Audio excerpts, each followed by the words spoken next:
서울 광진구가 국회의원 이정원입니다. 박장범 후보자님, 간단한 질문 드리겠습니다. 이것도 굉장히 기본적인 질문입니다. 대한민국 국민이라면 조금의 망설임도 없이 답변하실 수 있는 쉬운 질문 드리도록 하겠습니다.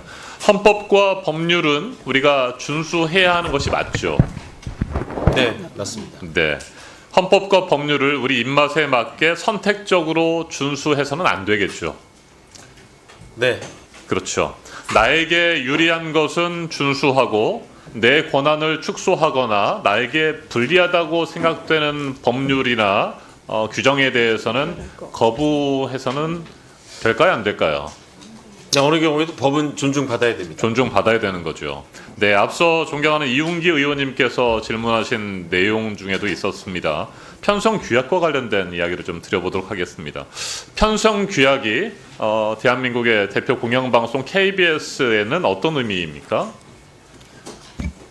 네, 노사 간에 자율적으로 체결된 회사 차원의 KBS 공정성 가이드라인이 있다면 편성규약은 이제 방송을 제작하다 보면 이 제작 실무진과 책임자 사이에 충돌이 벌어질 수도 있습니다. 사실 매일 벌어집니다. 크로즈아웃 충돌. 네. 그렇게 이런 일이 발생했을 때 어떻게 보면 같이 함께 해결해 나가자라는 뜻을 모은 규약이라고 말할 수 있습니다. 네, 그러면 그 편성규약이 한번 만들어지면 노나 사나 다 지켜야 되는 것이 맞겠죠? 네, 최대한 존중해서 지키는 걸로 알고 있습니다. 네, 최대한 존중이 아니라 다 지켜야 되는 거죠. 네, 일부 본인에게 좀 불리하다 싶은 것들 거부하거나 그래서는 안 된다고 생각합니다. 더욱이 박장범 후보자는 여러 차례에 걸쳐서 편성규약의 중요성에 대해서 강조를 했던 분위기 때문입니다. 앞에서도 여러 의원님들께서 질문하셨습니다.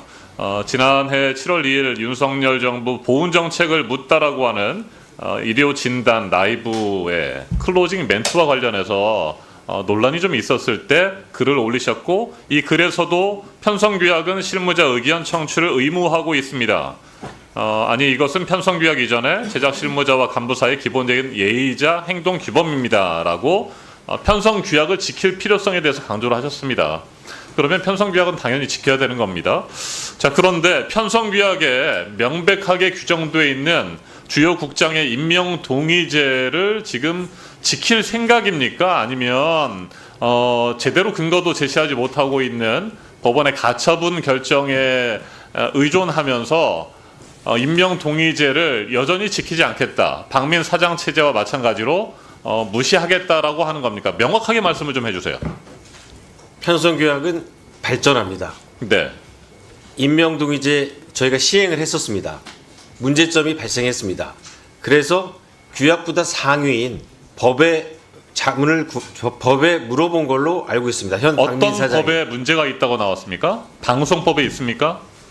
네, 그 방송법상 인사권 침해 요소가 있고 절차상 이사회의 의결을 거치지 않은 측면이 있기 때문에 과연 이것을 그대로 시행해야 될지에 대해서 법원의 가처분 결정이 나왔습니다. 그래서 이 부분에 대해서는 현재 시행하다가 중단이 돼 있는 상태고요. 네, 인사권은 사장에게 있지만 구체적인 인사와 관련된 규정들은 별도로 또 만들 수가 있습니다. 네, 맞습니다. 네, 그렇죠. 그리고 노사 협약에 따라서 단체 협약에 명확하게 주요 국장들에 대한 임명 동의제를 실시하기로 노사가 합의를 했고 약속을 했던 것이고요. 맞습니다. 그리고 지금 계속 법에 대해서 말씀을 하시는데 편성규약은 분명히 방송법에 규정되어 있는 것입니다.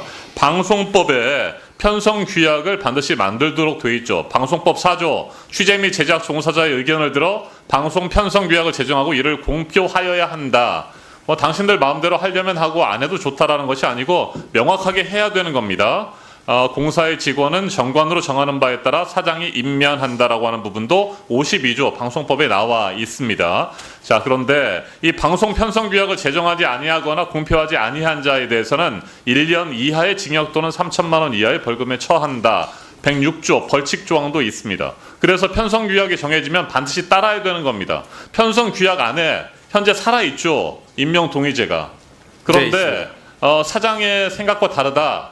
그리고 지금 괴문서라고 하는 그 방송 장악, KBS 장악 문서라고 하는 것이 있는데 거기 보면 노영 방송의 끈을 끊어야 된다 뭐 이런 내용들 있지 않습니까? 결국에는 노영방송, 노조의 힘이 세게 작용하는 임명동의제를 없애려고 하는 의도가 분명한 박민 사장이 이 임명동의제를 거부했고 그것을 이어받겠다라고 하는 걸로 저는 받아들여집니다. 편성규약이 명확하게 살아있고 단체 협상에 분명히 단체 협약 안에 살아있던 것들을 그렇게 무시해도 됩니까? 다시 한번 제가 맨 처음에 드렸던 질문으로 돌아가 보도록 하겠습니다. 입맛에 맞춰서 자기가 지키고 싶은 것은 지키고 거부하고 싶은 것은 거부해도 되는 것이 헌법이고 법률이고 편성규약입니까? 더군다나 지금 사장 후보자이지 아직 사장도 아닙니다. 그리고 KBS 노조의 노조원이죠. 노조원 신분이었을 때도 주요 국장의 임명 동의제를 실시하는 것이 문제가 있다고 생각했습니까? 한번 답변해 보세요. 솔직하게 한번 말씀 듣고 싶어요. 네, 저희가 평 기자였을 때 기자로서 활동을 할 때 주요 국장 임명 동의제 하는 것이 문제가 있다 한 번이라도 주변에 얘기한 적 있어요? 국장 임명제를 시행했었는데 네. 시행 과정에서 실질적인 문제가 발생했다고 저는 생각합니다. 아니 그러니까 기자 네. 입장에서 봤을 때 기자들의 뜻이 반영돼서 주요 국장들을 임명하고 PD들의 입장이 반영돼서 주요 국장 임명에 함께 참여하는 것이 문제가 있다고 판단했어요? 그거 거짓말 아니에요? 예를 들어서 보도국에 1000명이 있다고 하면 네. 노조원이 아닌 30%는 투표권 자체가 없습니다. 네. 또 그러면 그 다른 노조원이 노조- 아닌 사람들도 함께 참여할 수 있도록 단체 협약을 새롭게 뭐 개정할 수도 있는 거 아니에요.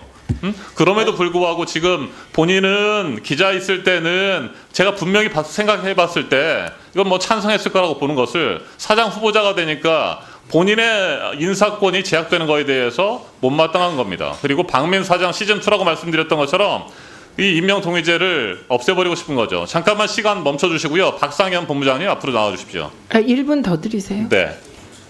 감사합니다. 자, 주요 국장 임명동의제가 왜 필요합니까? 본부장님. 일단 먼저 말씀드리고 싶은 건 임명동의제가 위법하다라는 뭐 사교를 위반한다라는 그런 법원의 판단이 없다라는 걸 그렇죠. 다시 한번 말씀을 네. 드리고요. 임명동의제가 왜 필요하냐? 그거는 지금 KBS를 보면 알 수 있습니다. 임명동의제 없이 임명된 국장들이 지금 KBS의 신뢰도를 깎아먹고 시청자 수가 줄어들고 시청률을 추락시키고 있습니다. 임명동의제라고 하는 것은 우리가 이해하는 자기가 가지고 있는 취재 제작과 관련된 자율성을 국장에게 위임을 하는 것입니다. 그 위임을 하는데 믿을 만한 사람에게 위임을 해야 되지 않겠습니까? 네. 그렇기 때문에 그 믿을 만한 사람인지 아닌지를 취재 제작 종사자들이 의견 표시를 하겠다는 것입니다. 그렇습니다. 자, 임명동의제는 사장의 인사권을 일부 제약하더라도 공영방송의 공정성과 공영성, 제작의 자율성을 보장하기 위해서 일부 자신의 인사권을 포기하면서도 기자들과 함께하는 겁니다. 이런 취지를 망각하고 이걸 없애려고 하는 시도 중단하시기를 다시 한번 촉구합니다. 본인의 입장이 받아졌다고 해서 헌법과 법률과 편성규약을 지키겠다라고 하는 생각이 기본적인 상식이 무너져서는 안 된다는 점을 다시 한번 강조드립니다. 이상입니다. 예, 박민규 의원님 질의하십시오. 네, 잠깐 제 개인 얘기를 조금 하면 저는 16대 때 고 김근태 의원의 비서로